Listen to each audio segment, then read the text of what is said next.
tal de ustedes mga bata? ¿Qué tal? Largo kayo de ustedes bakasyon, no?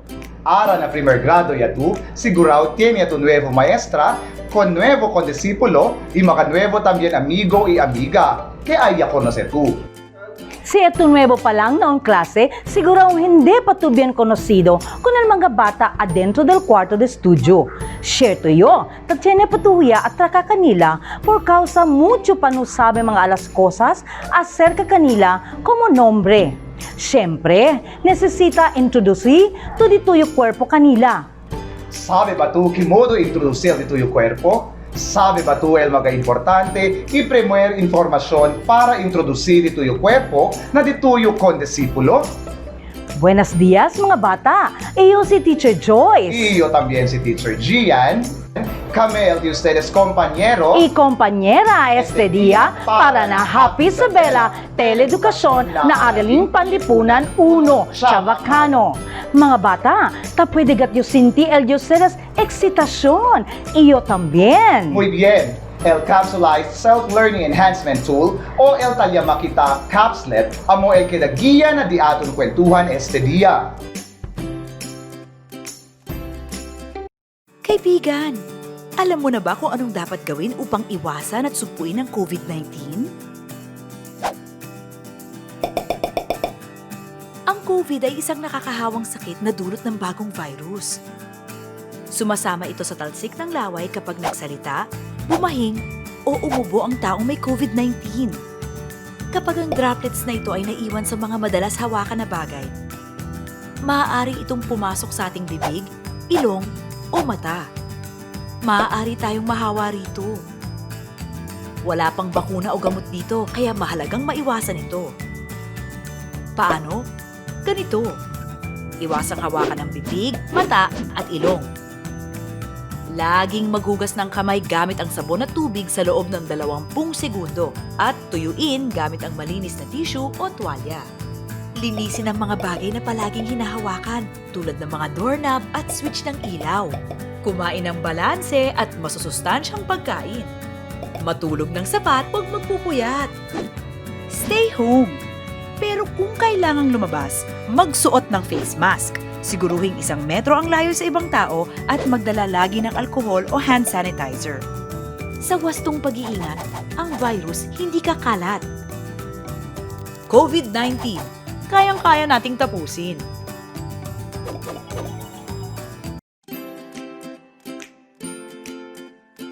Komportable ba?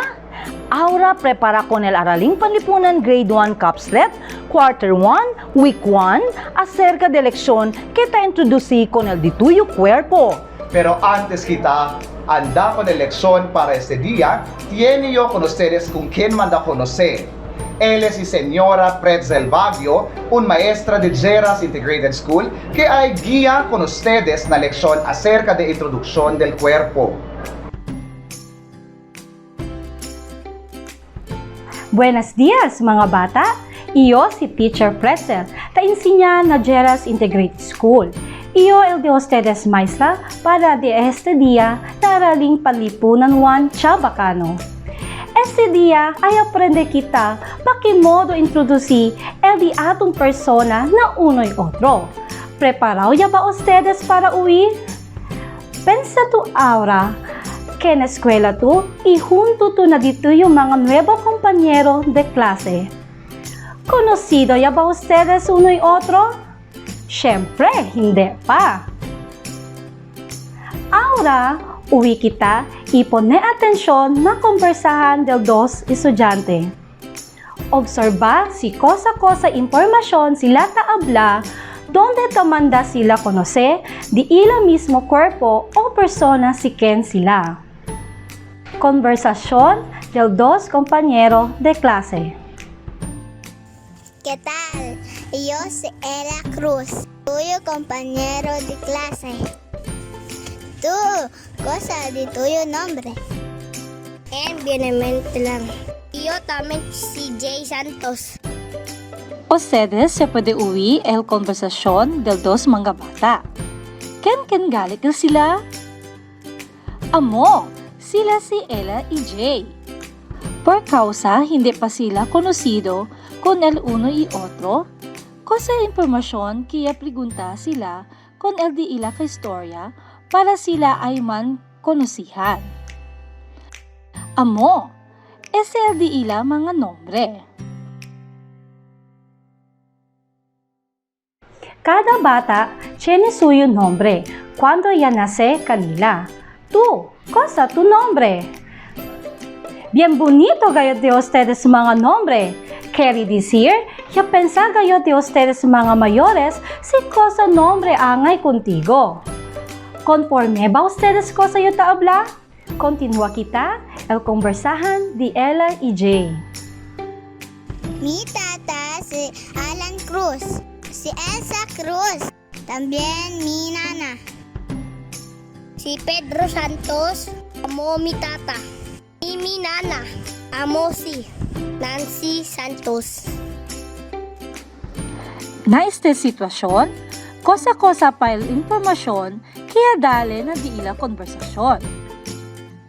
Muy bien mga bata, sila tambien ya dali ang mga nombre de di ila mga mayores.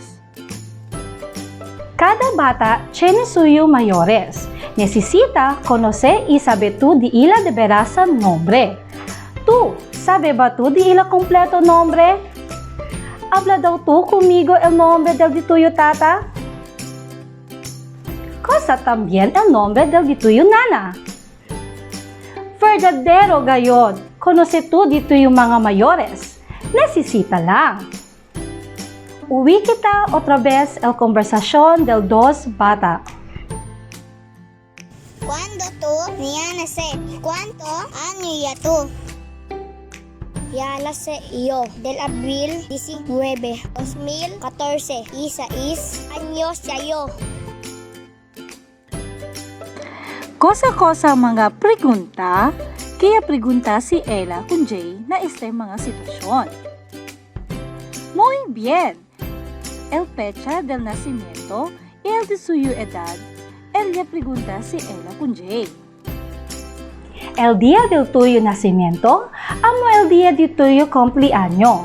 Importante, acorda ustedes el fecha de ustedes cumpleaños para saber si cuándo año ya ustedes. El mes y fecha de tuyo nacimiento o el día de tuyo cumpleaños, amo el información que hindi takambia o no hay cambio. El de tuyo edad cambia también todo el año. Tú, ¿cuándo tú ya nace? ¿Cuánto año ya tú ahora? Bien claro que di tuyo contestación. Continúa kita el conversahan del dos compañeros de clase. ¿Dónde tú ta queda? Yo ta queda na barangay Calvario, Ciudad del Isabela. ¿Dónde tú estudia? Estudia yo. Calvario, escuela elementaria. Puede encontrar a barangay Calvario. ¿Tú? ¿Dónde tú está? Está también yo na barangay Calvario. ¿Dónde tú te entra escuela? ¿Y dónde dirección esté? Entra también yo na Calvario, escuela elementaria. Na dirección del barangay Calvario. Ahora, tiene pa ba ustedes mga aumento, impormasyon, kaya saka na di ila konversasyon? Muy bien. Ustedes ya uwi en buenamente el conversación de Ella y DJ. Ya habla sila el lugar del di ila casa, el nombre de di ila escuela y el lugar también. El lugar donde tú te está, te entra a escuela y el dirección de la escuela amo mga impormasyon hindi permanente. Ese hay puede cambiar o tiene cambio. ¿Dónde galit tú te queda? ¿Dónde también tú te estudia? ¿Sabe ba tú el dirección de la escuela donde tú te estudia? ¿Dónde man ese? ¿Sabe man tú, believe ya yo contigo? Aquí acaba el conversación del di aton dos estudiante. ¿Ya entendé ba ustedes di la conversahan? Muy bien! Necesita saber ustedes el manga información donde darle tú conocer de tuyo mismo cuerpo o persona. Como de tu nombre, nombre de tus mayores, cumpleaños, edad, ta está, ta entra a escuela y el dirección de la escuela. El de ustedes nombre y cumpleaños, amo mga impormasyon hindi ta cambio o no hay cambio. Importante, sabe ustedes el mga impormasyon donde ta dale conocer de ustedes mismo cuerpo o persona si ken ustedes. Tiene también otra información na de atong persona que hindi permanente y tiene cambio, como donde ta queda, ta estudia y la dirección de la escuela. Por eso, significante acordar ustedes este todo. Muchas gracias mga bata, na tiempo que dali ustedes para uwi con el atun leksyon ahora. Hasta otra vez mirada di atun, yo si Teacher Pretzel, adios! Muchas gracias, Señora Pretzel, con el discusión acerca del mga importante informasyon na manera que te introducí el de aton cuerpo. Gracias también kaya pwede tu ayuda con el de aton mga estudyante na primer grado para na leksyon de este día. Magnífico! Ta saluda yo contigo kay con orgullo ya puede tu aprender si que modo introducir y si cosa el mga importante información que habla tú para introducir el tuyo cuerpo. Tiene ba tu mga pregunta? Nomás telehuyaan tra ka i-habla na dito yung maestra por medio de text or envía mensaje na Facebook Messenger. Puede también tú llamar con dito yung maestra, cierto yo preparado ele contestar dito yung mga pregunta. Ahora, ¿hace yo acordar que se acabó ustedes mirar con esta lección? No olvidarle el porción del alamin y alalahanin na de ustedes mga capslet. O puede también ustedes pedir ayuda con el dito yung mga mayores si tatormenta o hindi pa sabili. Este ta contene mga importante detalye que tiene relación na de aton leksyon este día. Otra vez, puede ustedes pedir ayuda na de ustedes mga mayores, hermano o hermana, o quien tiene saber para ayudar contigo entender con comprensivo el yaui y ya aprender. Después ustedes entender el alamin at alalahanin, puede ustedes contestar con el subukin, acordar. Hindi ustedes puede escribir con el de ustedes mga capslet. Quiere decir, necesita usar otro papel para na de ustedes contestación. ¿Puede ba tú manda conocer o introducir con el de tu cuerpo? Seguro usted puede a tu hacer.